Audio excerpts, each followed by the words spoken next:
Welcome to రా sports. నేను మీ రమేష్ని. SRH Punjab Kings మధ్య ఈరోజు మ్యాచ్ ఉప్పల్ స్టేడియంలో జరిగింది. రెండు మ్యాచ్లు చాలా బాగానే ఆడాయి. ఇందులో చెప్పుకోవాల్సింది ఏంటంటే ఎస్ఆర్హెచ్కి పెద్దగా ఈ మ్యాచ్ తోటి గెలిచిన ఓడిన పెద్ద ప్రాబ్లం ఏమి ఉండకపోయేది. కానీ గెలవడం వల్ల ప్లే ఆఫ్లో లిస్ట్లో సెకండ్ ప్లేస్కి వెళ్ళింది. Very good. సెకండ్ ప్లేస్ అయితే ఫస్ట్ సెకండ్ వాళ్ళు ఆడాల్సి వస్తుంది. అలాగనే ఆర్డర్ వైజ్గా ఎవరు ఉంటుందో వాళ్ళకి మనకు తెలిసి ఎవరెవరు ఆడుతున్నారో.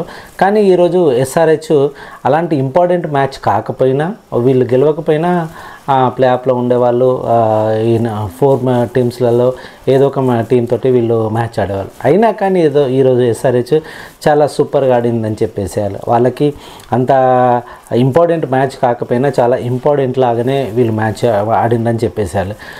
ఎందుకు అని అంటే బౌలింగ్, ఫీల్డింగ్ అలాగే బ్యాటింగ్లో కూడా మంచి ప్రదర్శనను వీళ్ళు చూపించారు.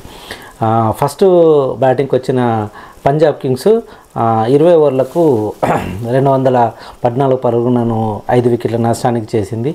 అయితే ఇందులో ప్రభు సిమ్రాన్ ఈరోజు మాత్రం పంజాబ్ కింగ్స్ తరఫున చాలా సూపర్గా ఆడాడు. అయితే అనుకోకుండా తను క్యాచ్ అవుట్ అవ్వడం వల్ల స్కోర్ కాస్త మందగించింది.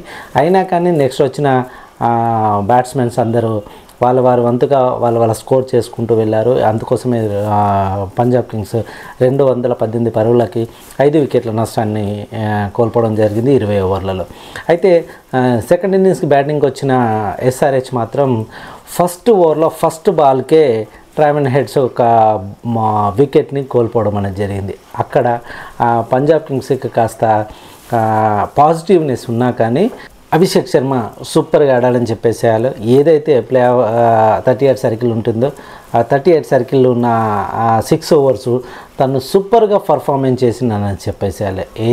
ఎక్కడైతే స్కోర్ వస్తుందో ఆ 6 ఓవర్లలో తను కావాల్సిన రన్ రేట్ని మోర్ దెన్ తీసుకొచ్చాడు. అంటే ఈ రన్ రేట్ని సాధించడం అనేది జరిగింది. అందుకే స్కోర్ అంతా తొందరగా పైకి వెళ్ళడం అనేది మనం ఎస్ఆర్హెచ్ తరఫున చూడొచ్చు.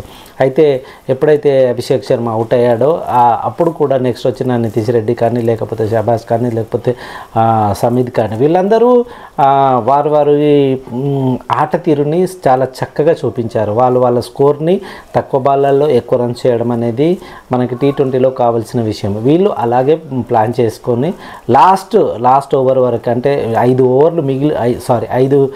బాళ్ళు మిగిలి ఉండగానే ఎస్ఆర్హెచ్ విజయం సాధించింది. అయినా కానీ ఎస్ఆర్హెచ్ పంజాబ్ కింగ్స్ తోటి చాలా సూపర్గా ఆడిందని చెప్పేసేయాలి. ఎక్కడ ఏ మాత్రము అంటే మీన్స్ ఒక ఒత్తిడికి లోనవ్వకుండా వాళ్ళు ఎలా ప్లాన్ చేసుకుంటే గెలుపుకు దగ్గరగా అవుతాము, గెలుస్తాము అనే దానికి ప్లాన్ ఓవర్కి ఎన్ని రన్స్ కొడితే ప్లాన్ అవుతామనేది సమిష్టిగా ఆడడం అనేది. మనం ఎప్పుడు ఒక మాట చెబుతూ ఉంటాము, క్రికెట్ ఒక టీమ్ గేమ్ అని. ఈ టీమ్ గేమ్లో అందరు కలిసికట్టుగా ఆడితేనే ఈ టీమ్ గేమ్ అనేది ముందుకు పోతుంది. గెలవడానికి కూడా చాలా అవకాశాలు ఉంటాయని. అంతేకాని ఏ ఒక్క బౌలరో, ఏ ఒక్క బ్యాట్స్మెనో, ఏ ఒక్క ఫీల్డరో తన పర్ఫార్మెన్స్ చూపినంత మాత్రాన టీం గెలవదు.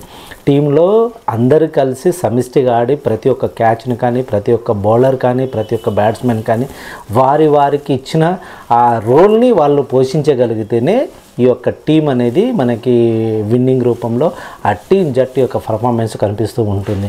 అందుకోసమే చెప్పొచ్చు ఈరోజు మనకి ఎస్ఆర్హెచ్ అంత సూపర్గా ఆడి ప్లే ఆఫ్లోకి వెళ్ళిపోయింది. ప్లే ఆఫ్లో సెకండ్ ప్లేస్లో ఇప్పుడు అది ఉందని చెప్పేసేయాలి. ఏది ఏమైనా కానీ పంజాబ్ కింగ్స్ కూడా ఈరోజు సూపర్గా ఆడింది. కానీ ఎస్ఆర్హెచ్ మళ్ళీ పంజాబ్ కింగ్స్ను ఓడించి పైన ఏదైతే 4th ఫ్లోర్ ఉందో సెకండ్ ప్లేస్లోకి ఎస్ఆర్హెచ్ వెళ్ళింది. బెస్ట్ ఆఫ్ లక్ ఎస్ఆర్హెచ్కు. ఇంకా నెక్స్ట్ ప్లే ఆఫ్లో కూడా కేకేఆర్తో తలపడుతుందేమో చూడాలి. వాళ్ళు ఏదైతే మ్యాచ్ జరుగుతుందో ఇంకా మంచిగా జరిగి ముందుకు తీసుకెళ్లాలని, ఈసారి ఎస్ఆర్హెచ్ కప్ కొడుతుందేమో అన్న ఒక ఆశ కొద్దీ ఎస్ఆర్హెచ్ అభిమానులు కూడా వెయిట్ చేస్తున్నారు. Thank you very much. మీరు అందరు రా స్పోర్ట్స్ చూస్తున్నందుకు. చూడడమే కాదు, దీన్ని దయచేసి సబ్స్క్రైబ్ చేయండి, షేర్ చేయండి, లైక్ చేయండి.